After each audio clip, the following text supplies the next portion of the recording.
Hi hello అండి, welcome to my channel Eshira's cuisine. ఈరోజు చేపల పులుసు అండి. చాలా టేస్టీగా ఈజీగా ఎలా తయారు చేసుకోవాలో చూపిస్తానండి. ఇలా ఒకసారి మీరు కూడా ట్రై చేయండి. టేస్ట్ అయితే చాలా బాగుంటుంది, ఈజీగా కూడా అయిపోతుందండి.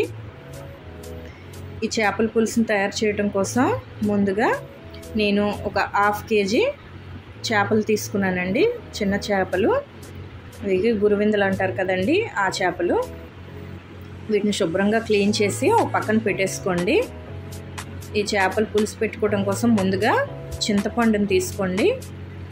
ఒక నిమ్మకాయ సైజ్ అంత చింతపండు అయితే సరిపోతుందండి. ఒక బౌల్లో వేసుకొని గోరువెచ్చని నీళ్ళు వేస్తే త్వరగా నానిపోతుంది. ఇలా పెట్టేసుకొని పక్కన పెట్టేసుకోండి. మసాలా పేస్ట్ కోసం ఒక మిక్సీ జార్ తీసుకోండి. ఆ మిక్సీ జార్లో 3 ఉల్లిపాయలని ఇలా ముక్కలు చేసి వేసుకోండి. వెల్లుల్లి రెబ్బలు ఒక 7, ధనియాలు 1 స్పూను, యాలక్కాయ 1, లవంగాలు 2, దాల్చిన చెక్క 1 ఇంచు, అలాగే ఒక పలావ్ పువ్వుని వేసుకొని తగినన్ని నీళ్లు పోసి మెత్తని పేస్ట్ చేసి పక్కన పెట్టేసుకోండి. ఇప్పుడు వేరొక మిక్సీ జార్ తీసుకొని దానిలోనికి 2 టమాటాలు వేసి మెత్తగా పేస్ట్ చేసి పక్కన పెట్టేసుకోండి. ఇప్పుడు పులుసు కోసం బౌల్ పెట్టుకొని దానిలోనికి ఒక 4 స్పూన్లు ఆయిల్ వేసుకోండి. 1 స్పూన్ జీలకర్ర, ఒక గుప్పెడు కరివేపాకును కూడా వేసి వేయించుకోండి. కరివేపాకు వేగిన తర్వాత ఆల్రెడీ మిక్సీ పట్టుకొని పక్కన పెట్టుకున్న ఉల్లిపాయ పేస్ట్ ఇవి ఉన్నాయి కదండి, మసాలా పేస్టు, అది వేసేసుకోండి. వేసుకొని కొంచెం పసుపు వేసుకొని బాగా వేయించుకోండి. ఒక 2 to 3 మినిట్స్ వేయించుకోండి. ఇలా వేయించుకున్న తర్వాత టమాటా పేస్ట్ని కూడా దీంట్లోనికి యాడ్ చేసుకోండి.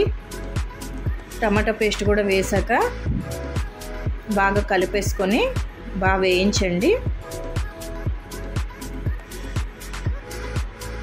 ఇలా బాగా కలిపి వేయించుకున్న తర్వాత ఒక 3 to 4 మినిట్స్ తర్వాత అండి కారం 2 స్పూన్లు మీ కారానికి తగ్గట్టుగా వేసుకోండి. మీరు ఎక్కువ తింటే ఇంకొంచెం యాడ్ చేసుకోవచ్చు. ఇలా కారం కూడా వేసి బాగా కలిపేసుకోవాలండి. కలిపేసుకొని ఫ్లేమ్ని మీడియం ఫ్లేమ్లో పెట్టేసుకొని మూత పెట్టుకొని ఒక 10 మినిట్స్ వేయించుకోవాలి. 10 నిమిషాల తర్వాత మూత తీసి మళ్ళీ ఒకసారి కలుపుకోవాలండి, అడుగంటేస్తూ ఉంటుంది. సో ఇలా కలిపేసుకొని మళ్ళీ మూత పెట్టేసుకొని మళ్ళీ ఫ్లేమ్ని మాత్రం మీడియం ఫ్లేమ్లోనే పెట్టండి. మళ్ళీ ఒక 5 మినిట్స్ మగ్గించుకోవాలి. ఇప్పుడు ఇలా ఆయిల్ సపరేట్ అయ్యేదాకా వేయించుకోవాలండి. ఇప్పుడు ఇలా ఆయిల్ సపరేట్ అవుతున్నప్పుడు దీనిలోనికి మనం ఆల్రెడీ చింతపండుని రసం తీసి పక్కన పెట్టేసుకోవాలండి. ఆ చింతపండు పులుసుని ఇప్పుడు దీనిలోనికి యాడ్ చేసుకోవాలి. ఇలా చింతపండు పులుసుని యాడ్ చేసుకున్న తర్వాత ఒకసారి కలిపి దానికి రుచికి సరిపడా సాల్ట్ని యాడ్ చేసుకోండి. నాకైతే చింతపండు పులుసు ఒక 1.5 గ్లాసు వచ్చిందండి. మీకు కావాలంటే ఇంకొంచెం వాటర్ కూడా యాడ్ చేసుకోవచ్చు. ఇలా సరిపడా సాల్ట్ని వేసుకొని ఒకసారి కలిపి మూత పెట్టేసుకోండి.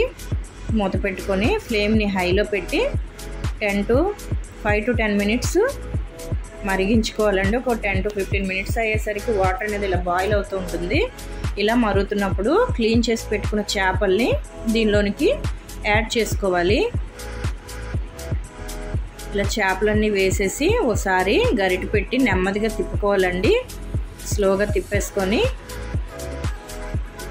మూతను పెట్టేయాలండి. మళ్ళీను ఇలా కలుపుకున్న తర్వాత మూత పెట్టేసి ఫ్లేమ్ని మీడియం ఫ్లేమ్ పెట్టుకొని 15 మినిట్స్ ఉడికించుకోవాలి.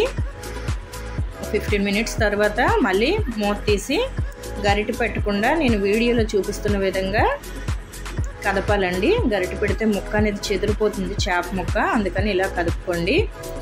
ఇలా కదుపుకొని మళ్ళీ మూత పెట్టి మళ్ళీ 10 to 15 మినిట్స్ దాకా మరిగించుకోవాలండి. మనం వేసిన ఆయిల్ అనేది సపరేట్ అవ్వాలండి. అలా అయితే మనకి పులుసు అనేది రెడీ అవుతుంది. ఇప్పుడు మనకి పులుసు అనేది రెడీ అయిందండి. ఇలా రావాలండి. ఇలా వచ్చిన తర్వాత ఫైనల్గా ఒక 2 పచ్చిమిర్చి ఇలా ముక్కలు చేసి వేసుకోండి. ఫైనల్గా కొంచెం కొత్తిమీర వేసి మూత పెట్టి ఫ్లేమ్ని టర్న్ ఆఫ్ చేసుకొని ఒక 10 to 15 మినిట్స్ అలా వదిలేయాలండి, మగ్గుతుంది. ఈ 10 to 15 మినిట్స్ తర్వాత మనకి సర్వింగ్ బౌల్లో తీసుకుంటే పులుసు అనేది రెడీ అవుతుందండి. ఈ పులుసుని వేడి వేడి అన్నంలో వేసుకొని తింటే చాలా టేస్టీగా ఉంటుందండి. పులుసు కూడా చూడటానికి కూడా చాలా బాగుంది, టేస్ట్ కూడా అలానే ఉంటుందండి. మీకు కూడా నచ్చితే ఒకసారి ఇలా ట్రై చేయండి. ముక్క చెదిరిపోకుండా చాలా బాగా వస్తాయండి. నేను చెప్పిన విధంగా చేయండి, చాలా బాగుంటుంది. మీకు కనుక వీడియో నచ్చితే ఫ్రెండ్స్ అండ్ ఫ్యామిలీకి షేర్ చేయండి. నా ఛానల్ని సబ్స్క్రైబ్ చేయండి, లైక్ చేయండి, షేర్ చేయండి. Thank you for watching.